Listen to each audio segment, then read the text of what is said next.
Most people walk out of a real estate seminar feeling one of two things.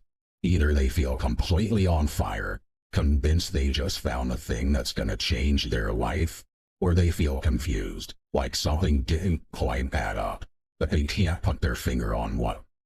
And here's what's interesting. Both of those people probably heard the exact same success stories. One of them got emotionally pulled in. One of them felt something was off, but couldn't explain why. Neither of them had the framework to actually break down what they were watching. That's what this video is about.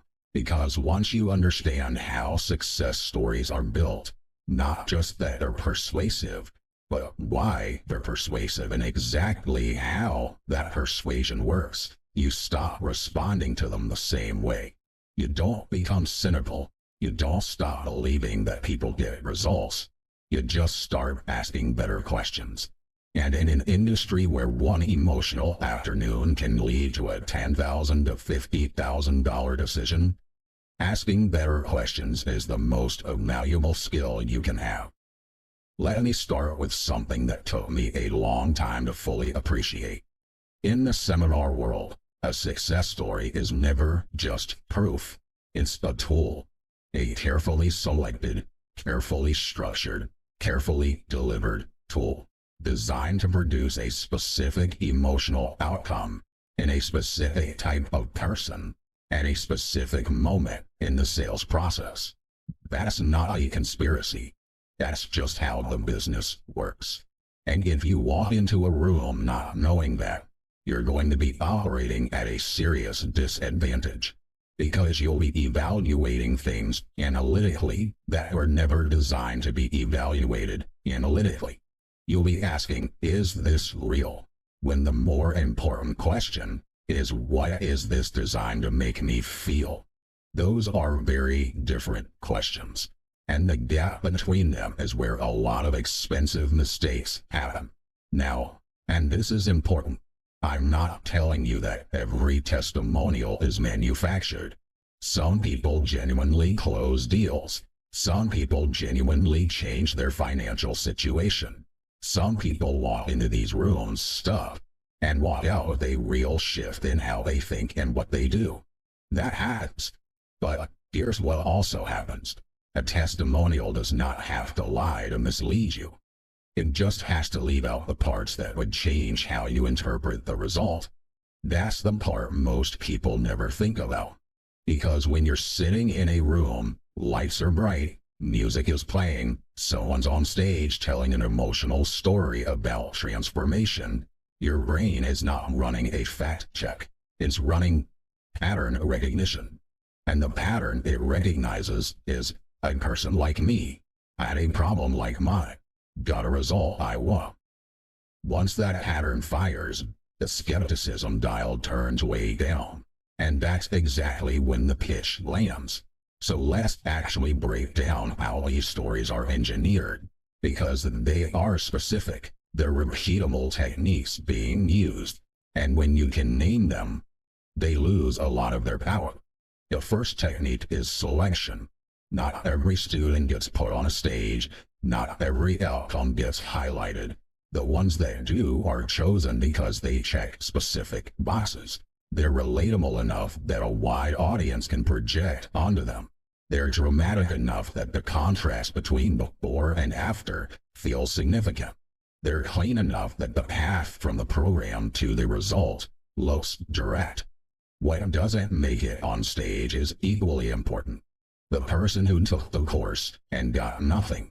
The person who made one deal work but couldn't repeat it. The person who got a result, but mostly because they already had sales experience, the capital, and a strong network before they ever walked in. None of that gets highlighted. And it's not necessarily because anyone is being dishonest. It's because you don't build a sales pitch around your average outcome. You build it around your best case outcome. Every industry does this. The difference in the seminar world is that the stakes are high, the decisions are fast, and the emotional pressure in the room is intentional. So you don't need to know what you're not seeing. The second technique is compression. Real business results are messy. They come from a long chain of confusion, trial and error, missed leads, bad calls, unexpected help, lucky timing, and repeated effort over months, sometimes years.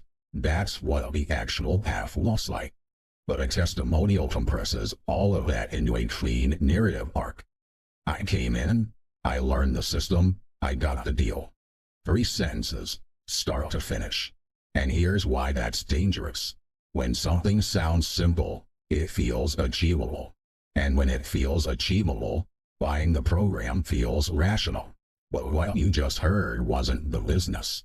You heard the highlight reel of the business.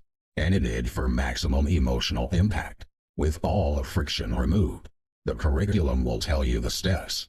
The testimonial makes you believe the steps are easy. And that belief, that specific emotional state, is what makes people sign up on the spot without doing the research that they would normally do before any other major purchase in their life. The third technique is identity transfer. This is one of the most powerful and the hardest to defend against. The most effective testimonials are not about money. They're about becoming a different person. I was afraid. I was stuck. I was the most skeptical person in the room. I almost didn't come. And now I'm standing here telling you how it changed my life. That structure is engineered. Because what it does is it targets the exact emotional resistance you're already feeling. You're skeptical, so are they. You're afraid, so are they. You are unsure, so are they. And they did it anyway, and look at them now. Your brain doesn't process that as a sales pressure. It processes it as permission. Permission to believe, permission to move, permission to imagine yourself as the next person standing on that stage. That's not inspiration, that's mechanism. And once you see it as a mechanism, it doesn't disappear. But it does stop working on you the same way. You can appreciate the story without being driven by action by it. That's the difference between being moved and being sold. Now let's talk about the piece that almost nobody addresses in the moment. Causation. A result happened. Fine. But what actually caused it? When you hear a success story, your brain automatically assigns credit to the most recent, most visible thing in the environment, which, at a seminar, is the seminar. But that's almost never the full picture. Think about everything that could have contributed to that outcome that a testimonial never mentions. Did that person already have sales skills from a previous career? Did they have cash saved that allowed them to move quickly when others couldn't? Did they have a spouse or business partner sharing the financial risk? Did they live in a market that was particularly favorable at the time? Did they have a mentor giving them private guidance on the side? Did they get a deal because of a personal relationship that had nothing to do with the training? Did it take them 2 years of effort before the result came, not the 6 weeks the story implies? Every single one of those factors changes how you should interpret the outcome. But testimonials are designed to erase those factors, to make the result look like it came directly from the program, applied by someone just like you, in a reasonable amount of time. That's not what causation looks like in the real world, but it's what it looks like on stage. And when you can't see the causation clearly, you give a product more credit than it deserves.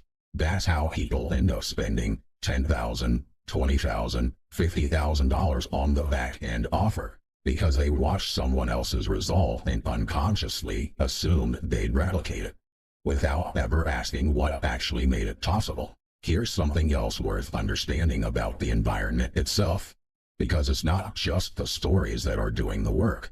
The room is doing work too. When you've been in a hotel ballroom for 8 hours, surrounded by people who are all experiencing the same emotional arc, fed the same information in the same sequence, and then you hear a success story, you're not evaluating that story in a neutral state. You're evaluating it in a primed state. The energy in the room is high. The music is designed to elevate your emotional arousal. The speaker has been building trust and rapport for hours. People around you are nodding. Some are crying. Some are already raising their hand to buy. That social environment is not accidental. It's part of how the offer closes. Because humans are deeply wired to look around the room before making a decision. We think we're making independent choices, but in a high arousal social environment, we're largely making tribal choices. We're following the crowd. We're matching the energy. We're being pulled toward whatever the social consensus seems to be. And in that state, with hours of content behind you, an emotional success story in front of you, and everyone else in the room seemingly ready to move, your rational brain is significantly impaired. Not because you're weak, because you're human. And the seminar industry knows exactly how to exploit that. So what do you actually do with this information? You don't have to leave the room. You don't have to distrust everyone. You don't have to assume everything is a scam. But you do need a set of questions that you're willing to ask. Even in that environment. Even when your emotions are running high. Even when everyone around you seems ready to sign. Here are the ones that matter. What did this person's situation actually look like before they started? Not the emotional version, the practical version. What did they own? What did they know? What resources did they have? What experience were they coming in with? Because if someone had $50,000 in savings, 15 years of sales experience, and a spouse who was a real estate attorney, that person getting their first deal is a very different data point than if they were truly starting at zero. How long did it actually take? Get the real number. Not the implication, not the framing, the actual timeline from starting the program to closing the result. Because 6 months feels very different from 6 weeks, and 2 years, which is often closer to reality, changes the entire equation. What was the actual role of the program in this outcome? This is the hardest question to answer, but the most important one. Would this person have gotten this result without the program? Maybe not as fast, maybe with more mistakes along the way, but maybe. Because a motivated, resourceful person often gets result in spite of mediocre training, not because of excellent training. And that's a distinction that matters enormously when you're deciding whether to spend a significant amount of money. What does the average outcome look like? Not the best case, the average. One success story tells you what's possible. It tells you almost nothing about what's probable. If you're going to make a financial decision, you need to know more than what the best student achieved. You need to understand a realistic distribution of outcomes across all students. That information is almost never volunteered. And when you ask for it directly, pay close attention to how the response is framed. Vague language, deflection. Results vary based on effort, without any actual data. Those are signs that the average outcome isn't one they want you thinking about. The other thing you need to protect yourself is from the urgency. Because even if you've done everything right, asked the good questions, kept your emotional response in check, stay analytical, the seminar model is built to close you in the room. Not tomorrow, not after you've gone home and thought about it, but in the room, or in the moment. Today only pricing, bonuses that disappear at midnight, the special rate that doesn't exist anywhere else, the mentor access that only comes with the room package. All of that is pressure, not evidence. And the reason it exists is because the industry knows what happens when you leave the room. You cool down, you talk to your spouse or a trusted friend, you do some research, you start asking questions you didn't ask when you were emotionally activated, and far fewer people lie. So the structure is designed to get your decision before that decompression happens. That's not serving you. That's protecting the conversion rate. And the best signal that an education product is actually confident is its value. It doesn't need to close you today. It's willing to let you go home, think it through, do your due diligence, and come back when you're ready. If the offer evaporates the moment you walk out the door, that tells you something. Real value doesn't expire at midnight. Here's where I want to land. Success stories aren't evil. Used honestly, they show what's possible. They reveal patterns in who tends to win in certain environments.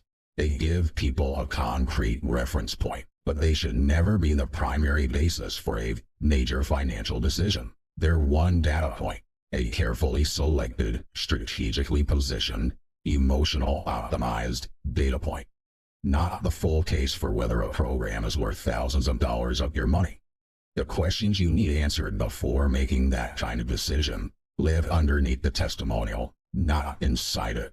So the next time you're in a room, or watching a webinar, or sitting through a presentation, and you feel that pull, that combination of hope and excitement and social pressure that makes the deal feel obvious, pause. Not because the opportunity isn't real, but because a real opportunity will still be real after you've had 48 hours to think about it. The shift is simple. Stop asking, is this person believable? Start asking, what is this story not telling me? Stop asking, could this happen for me? Start asking, what conditions made this happen for them? Stop asking, does this prove the program works? Start asking, what exactly does this prove? And what does it leave unanswered? Those questions don't make you a cynic. They make you someone who makes better decisions. And in this industry, that's worth more than any program you could ever buy in a hotel ballroom. If you want to go deeper on how these offers are actually constructed, how the pitches are framed at every stage, how to evaluate the real depth of an educational product before you commit, and how to tell the difference between a solid business model and a very well-packaged pitch, that's what the Vault is built for. Not because you need to be afraid of everything in this space, but because you deserve to walk into any room, any offer, any presentation, any success story, and know exactly what you're looking at. The clarity is the edge, and it doesn't cost you nearly as much as buying the wrong thing without it.